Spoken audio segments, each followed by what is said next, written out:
Olá, internautas do Muvuca Brasília. Estamos começando mais um programa O Direito Achado na Rua. Eu estou aqui com a professora Vanessa Negrini.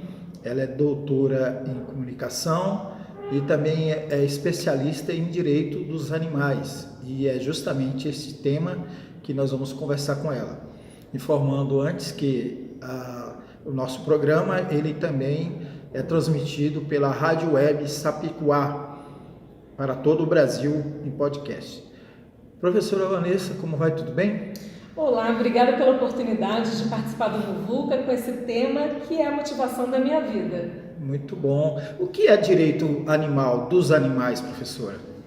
O direito animal é uma série de reivindicações de leis que já estão no ordenamento jurídico que garante aos animais uma série de direitos.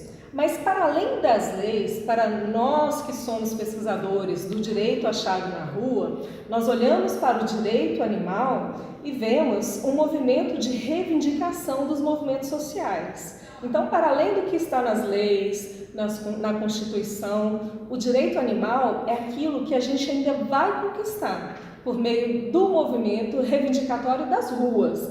As ruas, nessa metáfora de espaço público em disputa. Então, nós olhamos hoje para o ordenamento jurídico, constitucional, e a sociedade olha para o que está posto lá sobre os direitos animais e entende que aquilo não é mais suficiente. Então, tem todo o movimento da sociedade, dos pesquisadores, dos operadores do direito, reivindicando mais direitos para os animais não humanos.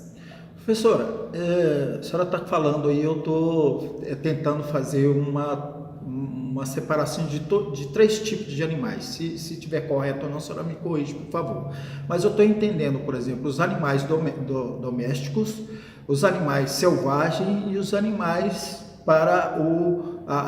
os animais da pecuária, vamos dizer assim, que são utilizados para o abate, para a alimentação das pessoas. Seriam esses três compartimentos, assim, professor? Então, quando a gente fala de direitos animais, e foi bem interessante a sua colocação, é importante a gente não perder a perspectiva que nós estamos falando de direitos para todos os animais. Universal. Universal.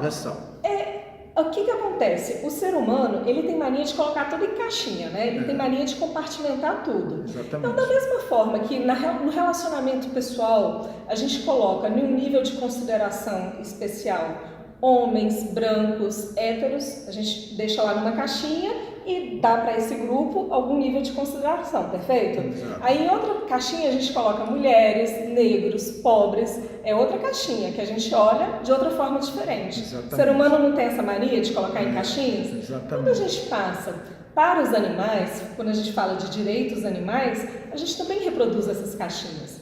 Então a gente dispensa um nível de consideração moral, jurídica, afetiva para os animais considerados de estimação, cães, gatos, né? A gente olha para eles de uma forma diferenciada, a gente ama cães, gatos. Seriam os mais privilegiados. São os mais privilegiados.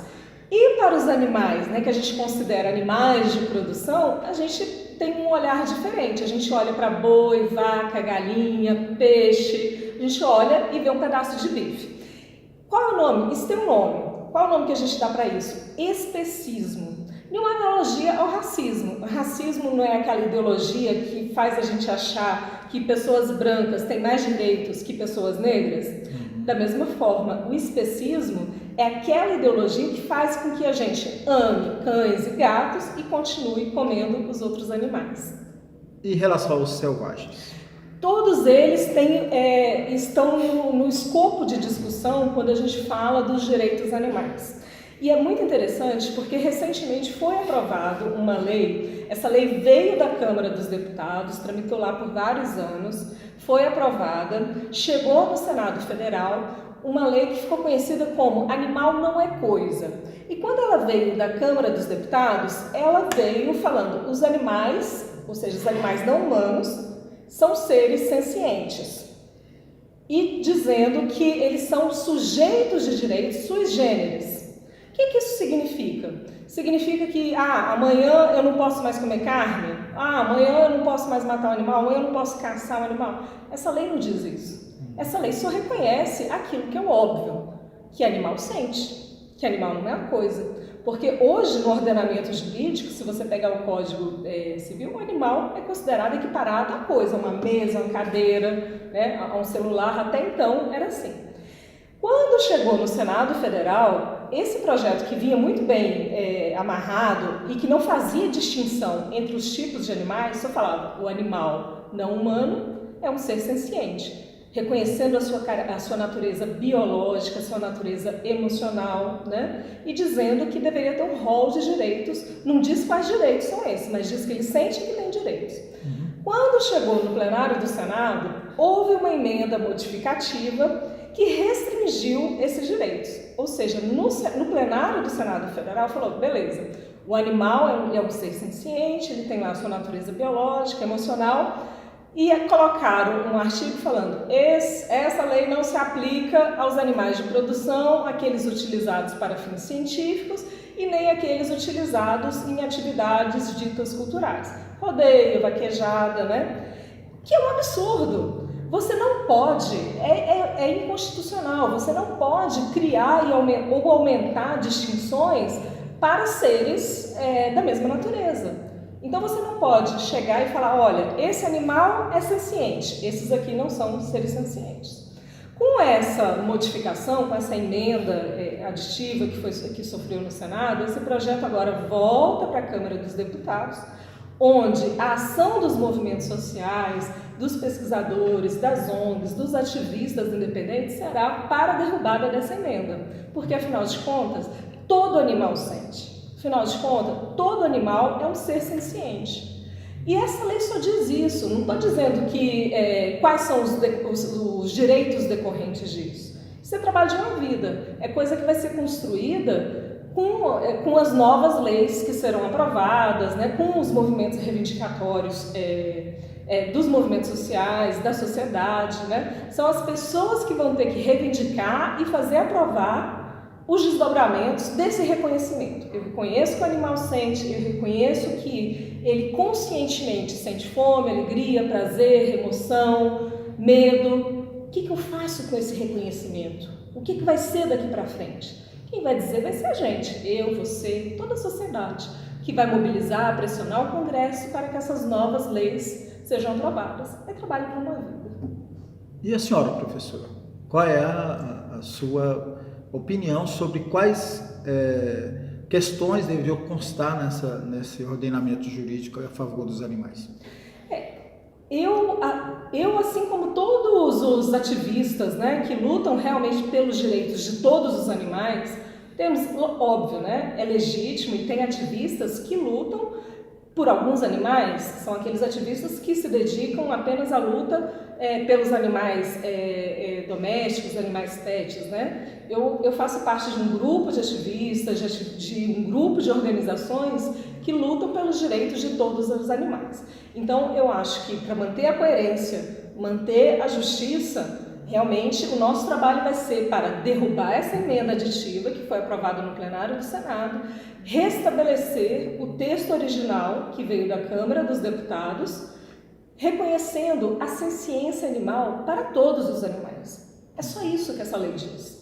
A partir disso, o que vai repercutir, o que vai desdobrar, né, vai ser trabalho com uma vida, é coisa que vem daí para frente. Professora, nós estamos vendo aí pela sua camiseta que a senhora é vegana. Perfeito. Uma pergunta, assim, só para provocar uma reflexão da senhora. A senhora é vegana porque a senhora defende todos os animais ou a senhora defende todos os animais porque é vegana?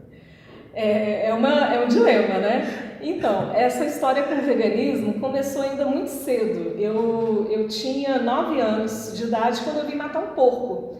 E era um porco que era criado ali na família, né? Para a cabeça de uma criança, aquele porco é um amigo, faz parte de um animal de estimação, né? Exatamente. E ver matar um porco é um processo muito brutal. Tem um documentário que é narrado pelo Paul McCartney que chama Paredes de Vidro.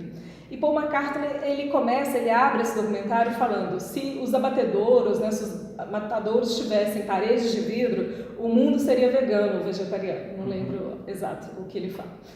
Mas realmente, se você conhecer o processo, ver, é uma coisa muito brutal, faz você pensar. O processo de abate. De abate de um animal, né, é bem traumático. Imagina a escala industrial, né? Exato. A senhora mencionou aí um episódio familiar, né? Muitas famílias brasileiras já criaram, até que famílias que não moravam em zonas rurais criavam porco, né? Eu também sou de uma família que a senhora está narrando aí, eu estou me vendo nesse processo também.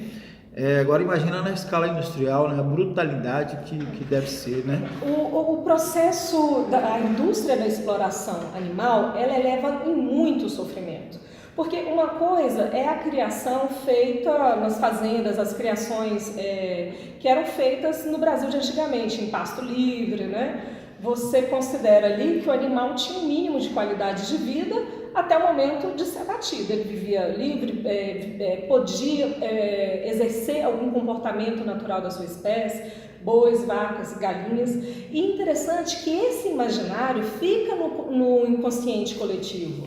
Muita gente pensa ainda que os bois, as vacas, os porcos vivem lá felizes a sua vidinha no campo, né? Num pasto verde, galinhas em caminhas fofas, bem cuidadas, que ele tem uma vida boa, até que um dia chega a hora dele morrer, né? Porque afinal de contas tem que alimentar a espécie humana.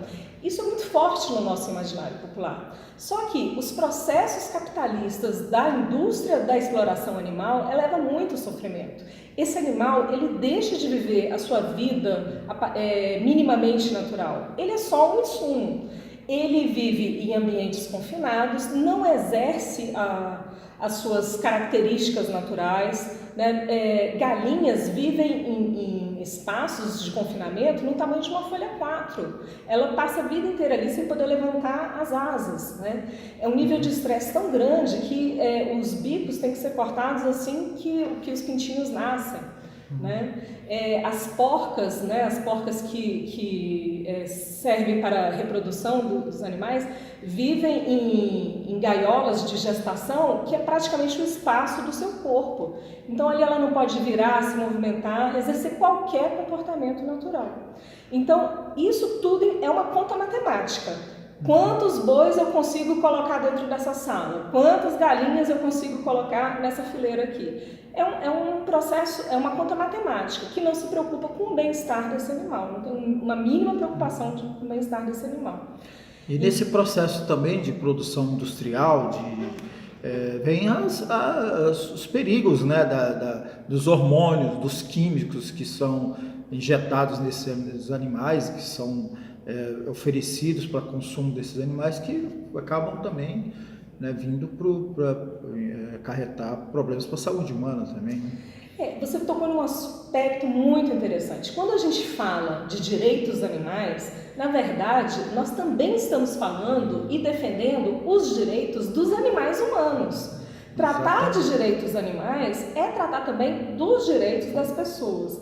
Para ter um exemplo bem simples, basta lembrar que 40% dos grãos mundiais são utilizados para a produção de alimentação para os animais de abate. Verdade.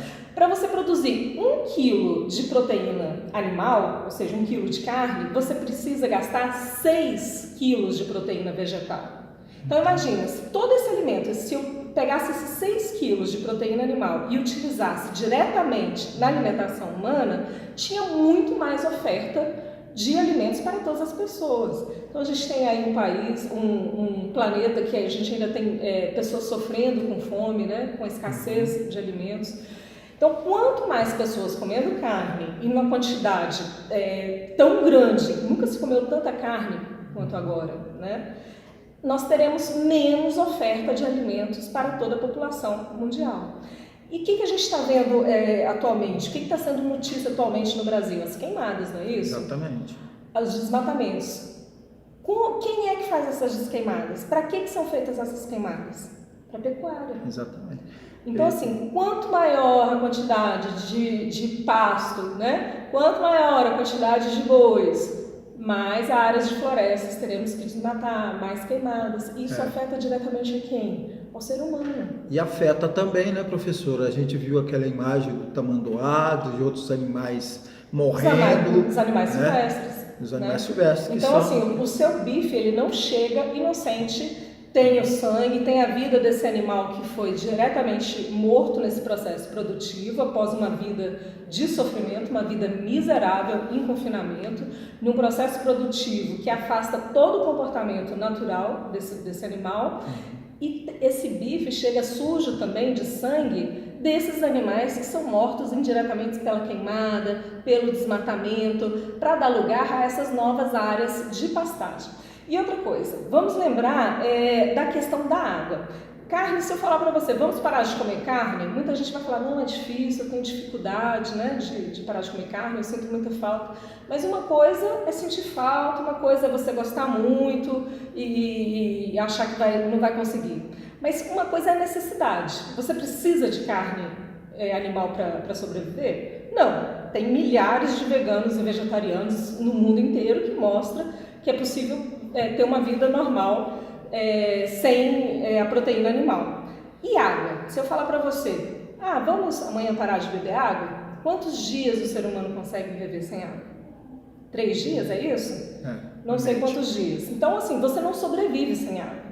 Vamos lembrar, então, que para produzir 1 quilo de carne, 1 quilo de proteína animal, você gasta 15 mil litros de água. Por outro lado, para produzir vegetais, digamos o trigo, né, que é a base de alimentação de praticamente todos os alimentos, né? Para produzir 1 quilo de trigo, você gasta 900 litros de água. Então, quando eu falo dos direitos animais, que eu me importo com os animais, que eu quero que a libertação desses animais, uma vida sem exploração, eu estou preocupada também com os direitos dos animais humanos. Exatamente. Uma coisa tem interligação com a outra, né? Perfeito. É todo o processo da natureza que se destrói em nome desse lucro aí exacerbado que o mundo capitalista quer produzir, né, professor? Professor, a gente está encerrando aqui no nosso formato, né, de entre 20 e poucos minutos, e eu queria então que a senhora encerrasse fazendo as suas considerações finais sobre o tema. E lembrando que depois a gente vai falar sobre outro assunto também, numa outra gravação que a gente vai fazer. Bom, então nós, no Direito Achado na Rua, olhamos para os direitos animais dentro dessa perspectiva. Não são as leis que já estão positivadas, não é a Constituição.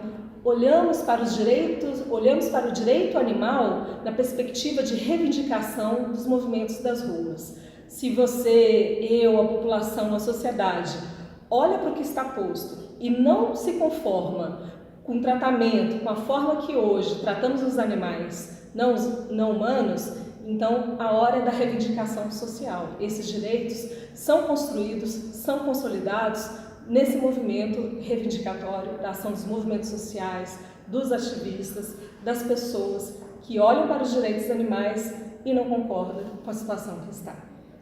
Ok, muito obrigado então, professora Vanessa Negrini. E como eu disse, a gente vai fazer uma outra gravação com a professora e nós vamos tratar de direito à comunicação. Obrigada.